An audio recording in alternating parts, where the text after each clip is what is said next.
YCP నేత భూమన కరుణాకర్ రెడ్డికి అలిపిరి పోలీసులు నోటీసులు ఇచ్చారు. టీడీపీపై దుష్ప్రచారం కేసులో రేపు విచారణకు రావాలని సూచించారు. ఇప్పటికే భూమన కరుణాకర్ రెడ్డిపై అలిపిరి పిఎస్ లో కేసు నమోదైంది.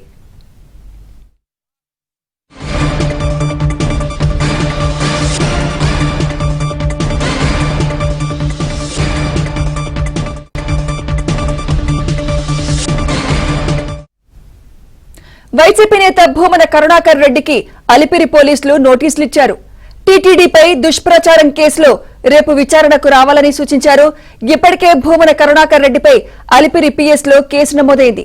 ఇదే అంశంపై మరింత సమాచారం మా ప్రతినిధి దినేష్ అందిస్తారు. దినేష్, సుమిత్ర, మొత్తం మీద నిన్నటి రోజు భూమన కరుణాకర్ రెడ్డి అలిపిరి దగ్గర ఒక ప్రైవేటు విగ్రహం, అంటే ప్రైవేట్ గా ఉండేటువంటి శిల్పులు 22 సంవత్సరాల క్రితం తమిళనాడులో ఉండేటువంటి కొంతమంది దగ్గర నుంచి 2 లక్షల రూపాయల డబ్బు తీసుకుని సింహ వాహనం, అంటే మామూలుగా శనికి కాకి వాహనంగా ఉంటుంది, అలా కాకుండా శనికి సింహ వాహనం ఉండేలా ఏదైతే శనికి ఉండేటువంటి కొన్ని చిహ్నాలు ఉంటాయో అవన్నిటితో విగ్రహం తయారు చేయించమని చెప్పి అడిగితే వాళ్ళు అక్కడ తయారు చేస్తే వాళ్ళు డబ్బులు కూడా పే చేశారు. అయితే ఎవరైతే చేయించుకున్నారో ఆ వ్యక్తి చనిపోవడంతో ఆ విగ్రహాన్ని వాళ్ళు తీసుకువెళ్ళలేదు, ఆలయ నిర్మాణం కూడా జరగలేదు. ఈ నేపథ్యంలో చేసినటువంటి ఆచారి 22 సంవత్సరాల క్రితం దాన్ని అక్కడ వదిలేశాడు. అయితే నిన్నటి రోజు కరుణాకర్ రెడ్డి ఆ విగ్రహాన్ని విష్ణు విగ్రహంగా, వెంకటేశ్వర స్వామి విగ్రహంగా అక్కడ ఒక కొబ్బరికాయ కొట్టి వీడియో తీసి తాను కూడా మాట్లాడి, ఇంత దుర్మార్గమైనటువంటి పరిపాలన ఇంకెక్కడ లేదు, విష్ణువుకి ఈ విధంగా అవమానం జరుగుతా ఉందని చాలా రకాలైనటువంటి నిందారోపణలు చేయడం జరిగింది.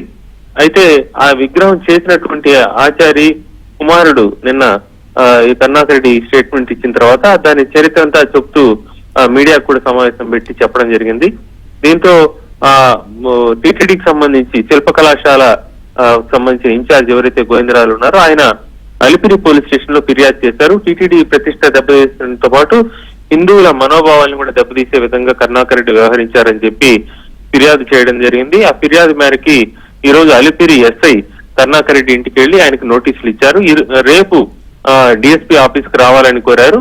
అయితే కరుణాకర్ రెడ్డి తాను ఇప్పుడే వస్తాను అని చెప్పడంతో ప్రస్తుతానికి అధికారులు లేరని చెప్తే వచ్చే మంగళవారం వస్తానని చెప్పి కరుణాకర్ రెడ్డి చెప్పారు.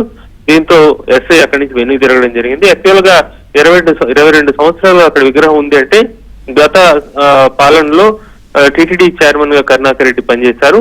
అది వరకు కాంగ్రెస్ పాలనలో కూడా టీటీడీ చైర్మన్ గా కరుణాకర్ రెడ్డి పనిచేశారు. ఆయన చైర్మన్ గా పని చేస్తున్నప్పుడు కూడా అక్కడ విగ్రహం ఉంది.